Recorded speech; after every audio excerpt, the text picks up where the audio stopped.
My name is Lydia Monroe, and for almost 9 months, I grieved my husband as if he had been a saint. We had been married for 12 years. 12 long, messy, beautiful years filled with small routines and quiet laughter, with arguments over the thermostat and kisses that lasted longer than they should have. His name was Daniel. To the outside world, we were the couple people envied. And maybe I believed that too, until the day I opened the glove box of his car. But let me rewind just a little, because before the glove box, there was just grief. And silence. Lots of it. After the funeral, I let everything sit where he left it. His shoes by the back door. His razor still perched on the sink. His old navy blue Toyota Camry, the one he was weirdly possessive about, gathering dust in the garage. I couldn't bring myself to touch any of it. It felt like disturbing a grave. Until last week. It started when the HMA fined me for having a non-operational vehicle visible through the window. Apparently, even grief has a deadline. So I told myself, just sell it. Donate the proceeds. One less reminder. That morning, I walked into the garage, armed with nothing but a vacuum, Windex, and the kind of numb resolve you develop when morning turns into survival. I opened the car door. The smell hit me first. That faded, leathery scent mixed with cologne, Daniel's cologne. My breath caught. I started with the obvious, emptying the cup holders, removing old parking receipts, brushing crumbs off the seats. That's when I noticed the glove box. Still locked. It seemed odd. I knew Daniel was private, but locking the glove box? In our own garage? I checked the center console for the key. Nothing. Then the visor. Bingo. As I held the tiny silver key, my hand trembled. I told myself it would be some insurance papers, maybe an old manual. Nothing important. Nothing shocking. But when the glove box clicked open, what I found wasn't papers. It was a small black velvet pouch, and a stack of envelopes bound with a leather strap. Before I continue, I just want to say, if you've ever discovered something that shattered your understanding of a person you loved, you're not alone. I tell this story because someone out there needs to know they're not crazy, not overreacting, and not broken. If you've ever uncovered a truth that made your past feel like a lie, this is for you. And if stories like this speak to you, consider subscribing to Karma Encrypted Stories. These aren't just tales, they're truths too many of us carry alone. Now, back to the glove box. The velvet pouch contained a ring. Not my wedding ring. Not one I'd ever seen. It was delicate, with an emerald stone. Too small for my finger. Too new to be forgotten. Too intimate to be meaningless. My stomach turned cold. I sat there in the passenger seat, staring at it like it might bite me. Then I turned to the envelopes. My name wasn't on them. In fact, none of them were addressed to me at all. They were labeled in delicate handwriting. To M. Spring. To M. July 7th. To M. After Paris. My heart thudded. Who the hell was M? I opened the first envelope, hands shaking. Inside was a card. The kind you buy at boutique shops, all floral watercolor and scripted text. It said, "Every moment with you is worth the risk. I'll leave the door unlocked." No signature. Just that. I dropped it like it was on fire. I sat frozen for a full minute before a sob escaped my throat. I wanted to believe it was a misunderstanding. I wanted to believe the M was a code name, a client, a forgotten friend. But then I opened the second envelope. It had a photograph. Daniel, with a woman. On a beach. Laughing. Her head was on his shoulder. She was younger. Prettier. Real. My legs gave out, and I sank into the driver's seat, the photo in one hand, the ring pouch in the other. He had a second life. And I had no idea. Grief turned to nausea. Love turned to confusion. My marriage, our entire marriage, suddenly felt like a fragile sculpture, cracked down the middle. I didn't sleep that night. Instead, I laid out every envelope across the dining table, organizing them like evidence. And that's when I noticed the dates. The pattern. These weren't random letters. They were chapters. A correspondence, ongoing for years. And the last one? It was dated 2 weeks before he died. How could he have written that, while telling me he loved me, while kissing me goodnight? By morning, I wasn't mourning a man. I was investigating him. The only clue I had to go on was the monogrammed M. But I'd soon find out, that wasn't even her real initial. Because Daniel had secrets so deep, even his lies had lies. And the velvet pouch? That ring? It wasn't a gift. It was a promise, one I was never supposed to find. By morning, I had every envelope laid out like a trail of breadcrumbs, each one leading further away from the man I thought I knew. 12 years of marriage, and not once had I suspected a thing. Not a glance over the shoulder. Not a whisper of guilt. But secrets have weight.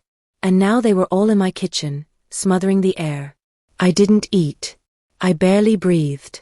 The one photo I found in the second envelope, Daniel smiling on that unnamed beach with the woman, was still clutched in my hand. She wasn't a stranger anymore. She was a ghost, haunting the ruins of my marriage. And I needed to name her.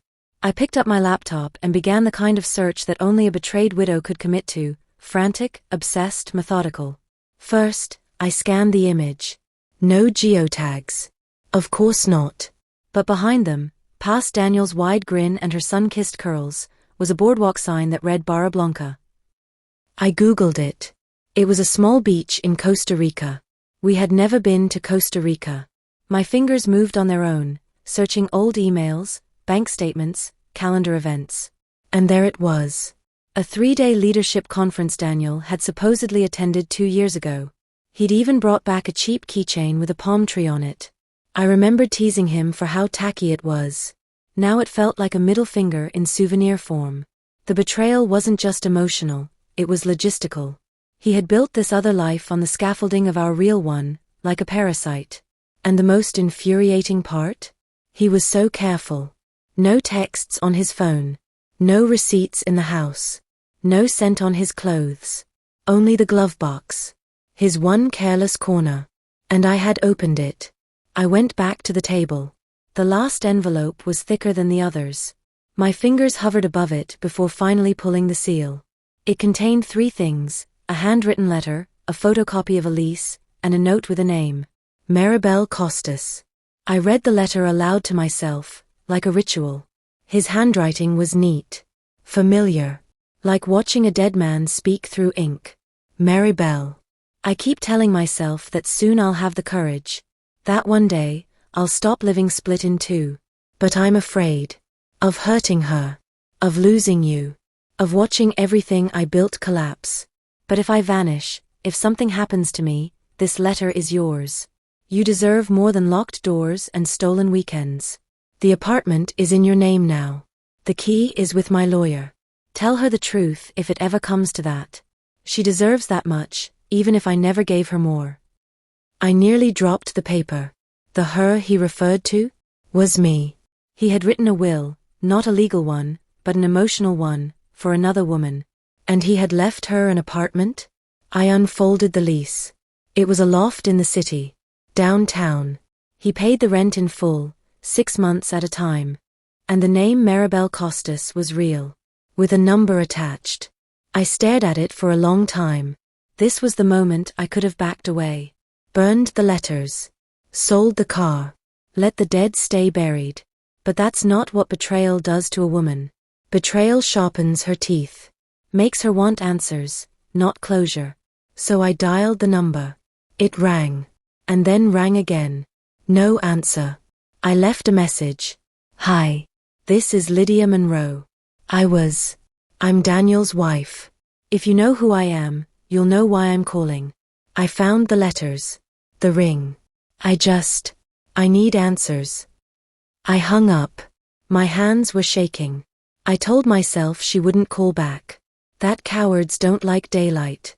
But 20 minutes later, my phone rang. I stared at the screen. Maribel C. I almost didn't answer. But I did. Hello. A long silence followed. Then a woman's voice, trembling but composed. I never wanted you to find out like this. That sentence shattered everything polite in me. You knew about me, I said. And you stayed anyway. She sighed. He said he would leave you. I believed him. He said he couldn't because of your health, your mother. I snapped. My health? I had bronchitis one winter. That was the excuse. I'm sorry, Lydia. Truly. I didn't know how to tell you. Oh, don't pretend this was about kindness. This was about convenience. You weren't some poor bystander. You got a ring. She was quiet. Then she said something that chilled me. I didn't want the ring. He insisted. He told me I was the one. I went silent. Not because I was shocked, but because I believed her. Daniel had told me the same thing. I wasn't special.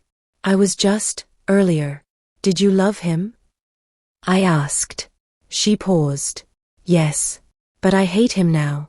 Maybe not for what he did to me, but for what he did to you. I didn't know what to say. So I said what I came to say. Meet me. Tomorrow. At the loft. She agreed. The next morning, I stood outside the building. Steel and glass. Cold, expensive, beautiful, like everything Daniel used to admire. Maribel arrived in a beige trench coat and oversized sunglasses. She was exactly the woman from the photo. Younger than me. Prettier, yes. But she looked like she hadn't slept in days. We didn't say anything. Just went upstairs. Inside, the apartment was clean but lived in. A photo of Daniel sat on a nightstand. I wanted to throw it through the window. He used to bring you here? I asked. She nodded. Did he ever talk about leaving me? She looked down. Only when you argued. Then he'd promise he'd end it. But he never did. He was a coward. I turned to her. You weren't just a secret. You were a backup plan. That made her flinch. Good. I wanted her to feel it. But then she said, I know. That's why I'm moving. You can have the place. I already signed the release.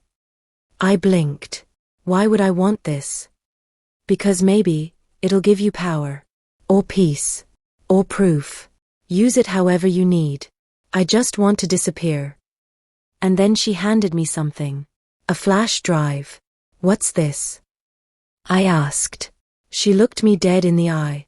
His journals. His real ones. I saved them. Read them. Then you'll really know. I left without saying goodbye. I drove home with the flash drive on my passenger seat, glowing like a ticking bomb. That night, I poured a glass of wine, opened my laptop, and plugged it in. What I found inside was worse than anything I imagined. Because Daniel didn't just have a secret life. He had a plan. And I wasn't part of it. There's a moment when grief turns into rage. Not the loud kind. Not the cinematic table-flipping rage. But something far more dangerous. Quiet. Focused. Deadly. It happened the moment I opened Daniel's hidden folder on that flash drive. At first, it looked harmless. Just journals. Timestamps, typed entries, the kind of thing a reflective man might write to cope with life's chaos. But this wasn't reflection. This was calculation. He titled it The Ledger. Entry after entry, stretching back almost 6 years. Every file began with a date and a title like Stage 2, Conflict Introduction, or Asset Management Shift. It read less like therapy and more like corporate strategy. Because it was. It wasn't just a journal. It was a breakdown, of me, of our life, of his plans. And the more I read, the more I realized, I wasn't just grieving a liar. I was grieving someone who had mapped my downfall like a spreadsheet. Entry, March 3rd, Stage 1, Isolation Strategy. She's starting to pull away from work friends. Easy. I encourage her to rest more, avoid drama. Feed her comfort. Create dependency. Entry, June 10th, Compliance Testing. Asked her to cancel her trip to visit her sister. She agreed. No fight. That's confirmation she's slipping further into the pattern. Maribel noticed it first, said Lydia's become dull. I didn't disagree. I dropped the laptop. Dull? Compliance testing? I stared at the screen like it had spit at me. He had manipulated me, deliberately, for years. Encouraged my isolation. Nudged me away from promotions. Convinced me to stop working nights. To stay home. To relax. I thought it was love. It was a setup. I opened another folder labeled Emergency Transitions. Inside were PDFs, documents Daniel had prepared to move money between accounts. Some bore my name. Some didn't. One file had a timeline. Post-exit plan. Sell marital home within 90 days of trigger event. Transfer funds from joint to private account under MC. Stage company transfer paperwork, in case of legal pursuit. Secure Maribel's name on trust via legal proxy, Wells and Dean LLP. Trigger event? What trigger event? I scrolled to the bottom of the file. That's when I saw it. Trigger event, Lydia's hospitalization or accidental death. My mouth went dry. He had considered what would happen if I died. Not if I was devastated, not if I found out, but if I died. And he had a plan for it. He had a plan for me disappearing. I slammed the laptop shut and backed away like it would explode. What kind of man does this? I thought of the nights he brought me soup when I had the flu. The way he'd kiss my forehead, whisper rest, I've got you. The time he insisted I not drive because he worried about the ice. Now I wondered if the flu wasn't just the flu. Now I wondered if the ice was real, or if he needed a reason to keep me in one place. I started crying. The kind that's soundless. The kind that hurts your teeth. That night, I didn't sleep. But I did make a plan. Not for revenge. Not yet. But for truth. I needed to know how far this went. I started with the law firm, Wells and Dean LLP. The one mentioned in his post-exit file. I searched online. They were real. Sleek, downtown, high-rise real. I booked an appointment pretending to be Maribel. I even used her full name and mentioned Daniel as my late fiancé. They didn't blink. Apparently, Daniel had put her on everything. A junior partner met me in a marble-walled office and handed me a folder with her name on it. I'm so sorry for your loss, she said. Daniel was incredibly thorough. Said you'd need these documents if anything ever happened. I smiled weakly. Inside the folder was a trust. A sizable one. Over $600,000 already transferred in. He created this account solely for her? I asked. She nodded. Yes. And there's a note. She slid over a sealed envelope. It was addressed in Daniel's handwriting. In case it's Lydia who comes instead. My blood froze. The lawyer excused herself, and I opened it, hands trembling. Lydia. If you're reading this, then I failed. I never wanted it to come to this. I thought I could manage both lives. I thought I could keep everyone safe. But I realize now, I was always going to lose something. I didn't want to lose you. But if I had told you the truth, I would have lost you anyway. So I built a version of you in my mind. One who'd never ask questions. I'm sorry. But I'm also not. Because in her eyes, I was someone better. And I needed to be that version, even if only part-time. I crumpled the note in my hand. He wanted permission. From the grave. And even now, he was still playing both sides. I walked out of that office with fire in my chest. Maribel was just the surface. The real betrayal? Was how many people knew. Daniel's accountant. His lawyer. His assistant at work, who had clearly helped him plan trips. Even our mutual friends, who I now realized had seen signs and said nothing. Everyone played their role. Except me. I had been the stage. The set. The background. And now? Now I was taking the spotlight. Because I wasn't going to let his lies rot me from the inside. I was going to weaponize them. I didn't know how yet. Not fully. But I had evidence. Dates. Documents. Names. And most importantly, I had access to his legacy. Daniel left behind more than betrayal. He left behind tools. And I was about to build something from them. Not a future. Not yet. But a reckoning.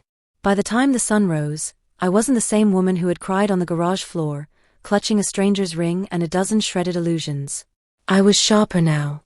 He had built a secret life, but he didn't expect me to survive it. He expected me to stay broken, to disappear quietly into mourning like some polite widow with a thank you casserole and a trembling smile. But I wasn't Daniel's victim anymore. I was about to become his editor.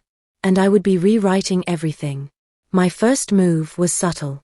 I returned to our joint bank account, something Daniel hadn't closed before his death.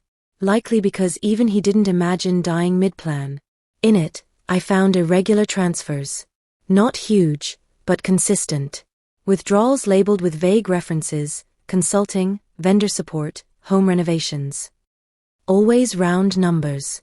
Always under $5,000, enough to stay under bank reporting thresholds. For 3 years, he'd been funneling money to a dummy account. One that led to Maribel, and to a P.O. box rented under a company called Orbis Trust LLC. I followed the paper trail, pulling every receipt, statement, and rental agreement. The name Orbis Trust was nothing more than a shell, created 6 months before our 10th anniversary. The company had no employees, no website, and yet had paid out over $140,000 across the span of its life. For what? Travel. Gifts. A second phone line. Even therapy bills, for Maribel. That's when the scope of his manipulation hit me again. He hadn't just lied. He'd invested in the lie. So I did what any betrayed wife with access to accounts and a folder full of forged timelines would do. I went to his workplace. Not the downtown headquarters where I'd attended holiday parties and worn fake smiles for people who apparently knew nothing, or pretended not to. I went to the regional office. The one he told me was just for overflow meetings. Daniel had worked as a strategy director for a mid-size logistics firm. Boring stuff mostly, numbers, processes, supply chains. But the location I walked into that afternoon was nothing like what I expected. It was small, tidy, clinical, and filled with boxes. Boxes with Maribel's name on them. I pretended I was there to pick up a few of Daniel's personal effects. The secretary, a sweet, elderly woman named June, simply said, "Oh, Daniel kept everything so neat. He even left a note saying you might come by." My skin crawled. She handed me a sealed envelope. Not another one. Inside was a letter, typed this time. "Lydia, if you made it here, then I underestimated you. This space was for the other half, my work, my thoughts, my guilt. I couldn't bring it into our home. I didn't want you to see this part of me. I know you probably hate me now. Maybe you should. But I still hope you'll read everything before you judge. The files are yours. Every lie I told, it's all in there. Maybe one day, you'll understand why I did it. Or maybe you'll burn it all. Either way, you deserve the choice." Choice. As if that's what I ever had. I loaded the boxes into my trunk. Back home, I turned my dining room into a crime scene again. Documents, binders, invoices, email printouts. He had documented everything. Even therapy transcripts, Maribel's medical notes, fake travel itineraries, backup cover stories in case I ever caught on. And then I found the ledger of names. People. Contacts. Some were lawyers. Some were colleagues. But a few stood out, people I didn't recognize. And one name, underlined, was circled in red ink. Jordan Wolfe. No title. Just a number. I called it. A man answered. Calm. Professional. "This is Wolfe." I hesitated. "Hi, this is Lydia Monroe. I was married to Daniel Monroe." Silence. Then, yes. I've been expecting this call. My blood chilled. "Who are you?" I asked. He took a deep breath. "I was Daniel's crisis manager." "What does that even mean?" "I handled contingencies. If you found out. If Maribel walked away. If anything jeopardized his setup." "You mean his double life?" "Yes. But more than that." Pause. "Lydia, Daniel was preparing to leave you. Permanently. In legal terms. In financial ones. I told him it was risky. He refused to listen." My voice cracked. Was he planning to erase me? Wolfe didn't answer directly. Instead, he said, he was preparing a document called a spousal nullification agreement. It's illegal in most jurisdictions. It rewrites your marriage as a contractual error. Had he succeeded, your rights to assets, inheritance, everything, would have disappeared. I almost dropped the phone. "He can't do that. He's dead." "Exactly," Wolfe said calmly. "That's why I never activated the process. But Lydia, the groundwork was done. You were days away from being erased." That night, I stared at Daniel's picture in our hallway. Same smile. Same gentle eyes. Monster. I had lost my husband long before his body gave out. And now? I wasn't going to settle for closure. I wanted correction. Not just for me, but for every version of me he manipulated, past, present, future. I returned to the lawyer's office the next morning, Wells and Dean LLP, and I handed them a new file. Evidence of fraud. Forged signatures. Unethical asset transfers. And I said, if you don't report this to the bar, I will. Publicly. They blinked. And then they caved. The trust Maribel was listed on?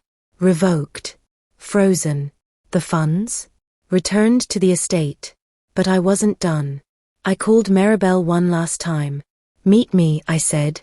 We sat across from each other at a cafe. No trench coats. No makeup. Just raw women with heavy truths between them. I'm not here to punish you, I said. But I am here to tell you the full story. Because you deserve to know what you were a part of. She listened. To everything.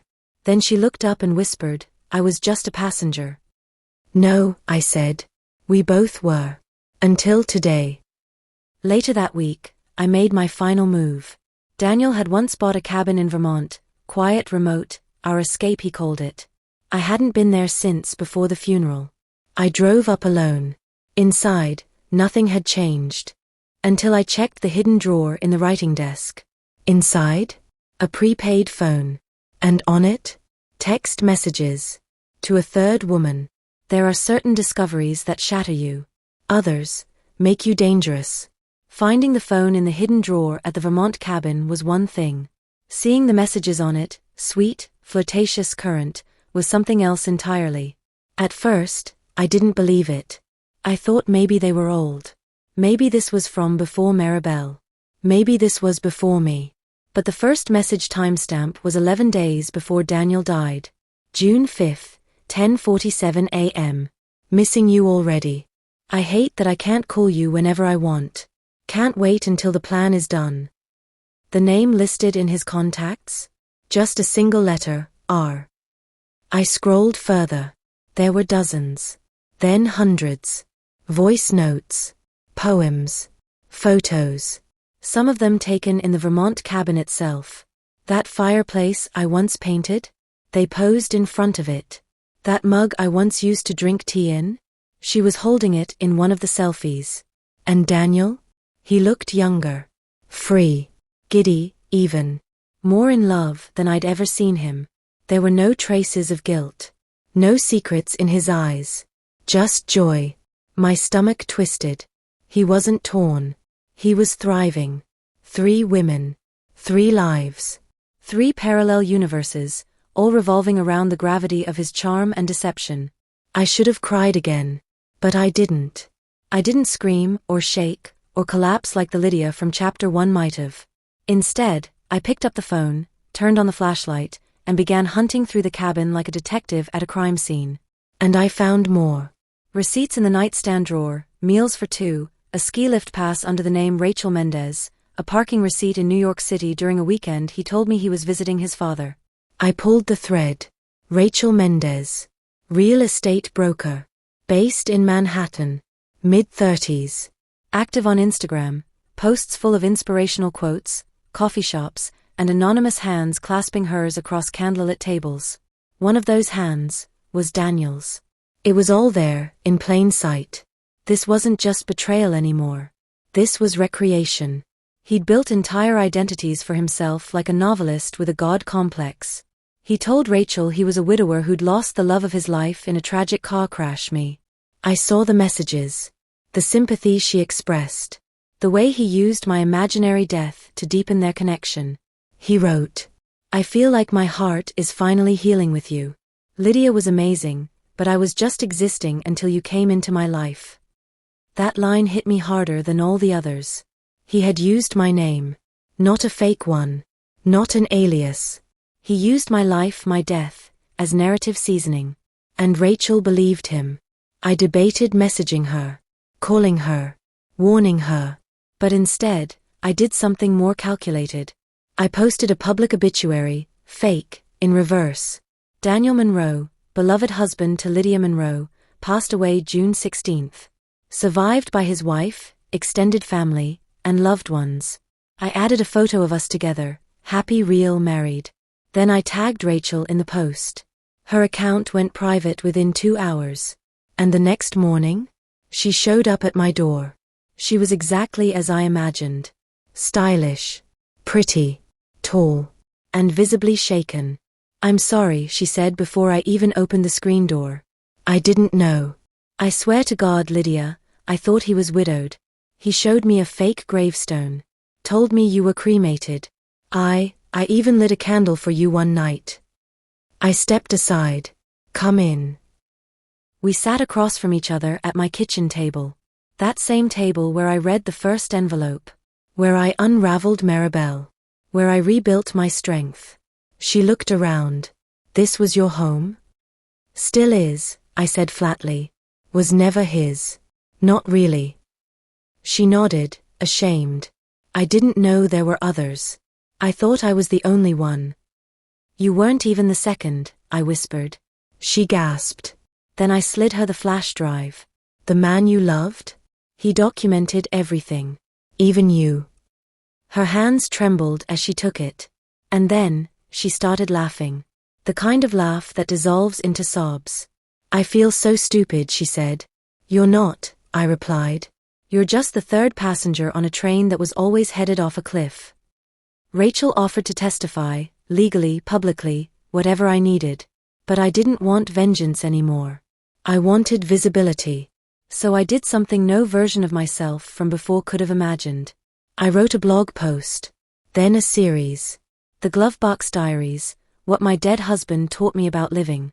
It wasn't about revenge. It was about survival. About seeing red flags in hindsight. About teaching other women to trust themselves before the lies become legacy. It went viral. One post turned into a community. Thousands of women shared similar stories. And suddenly, I wasn't alone anymore. Then came the podcast interviews. The media outlets. The TED Talk invite.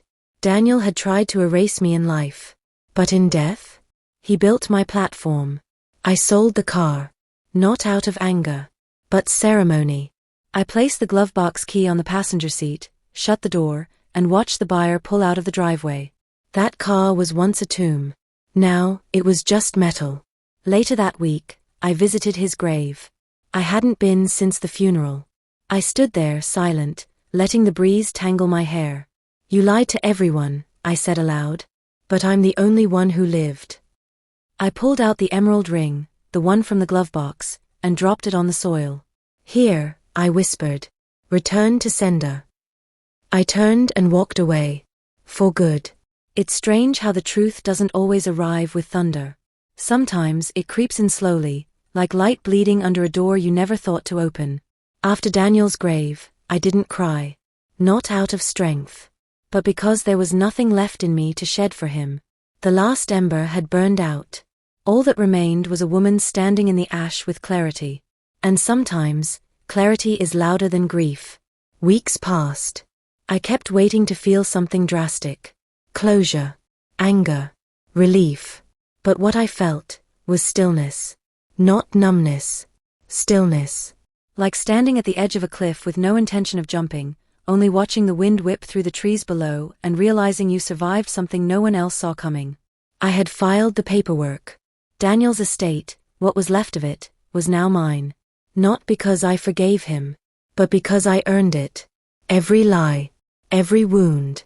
Every sleepless night that had stripped me raw and rebuilt me stronger. Even Maribel had written to me since. She was pregnant. Not with Daniel's child, she assured me of that, but with a man she met after walking away from the echo of who Daniel had been to her. "I don't want my child to grow up chasing shadows," she wrote.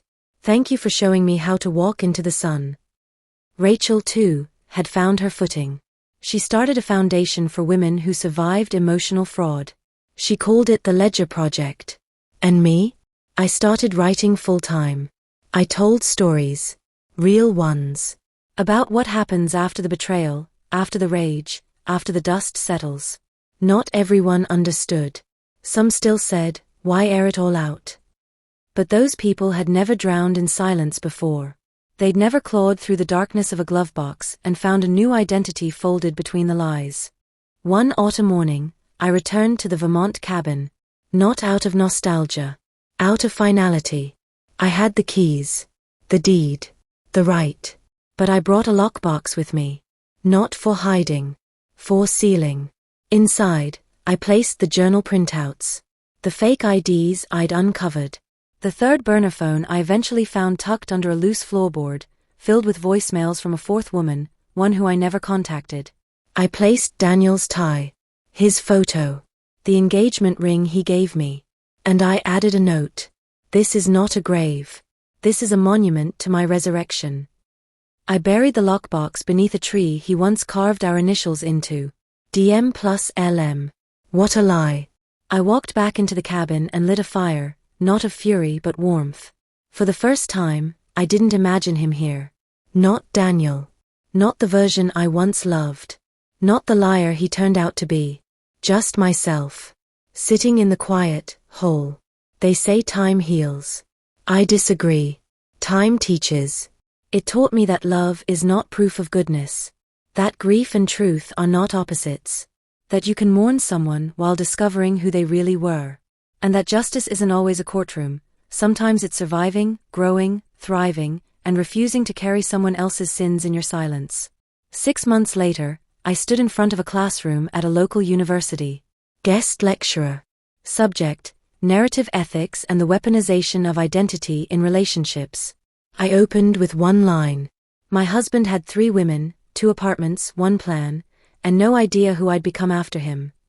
The students leaned in. And for the first time, I smiled, not because I was strong, but because I was seen. In the end, this isn't a story about Daniel.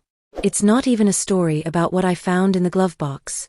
It's about what happens when a woman decides that grief isn't where her story ends. It's about reclaiming the pen, rewriting the narrative, and becoming the author of your own damn life. So if you're listening, if you've ever found a letter, a photo, a text that made your world crumble, I see you. You are not broken. You are breaking free.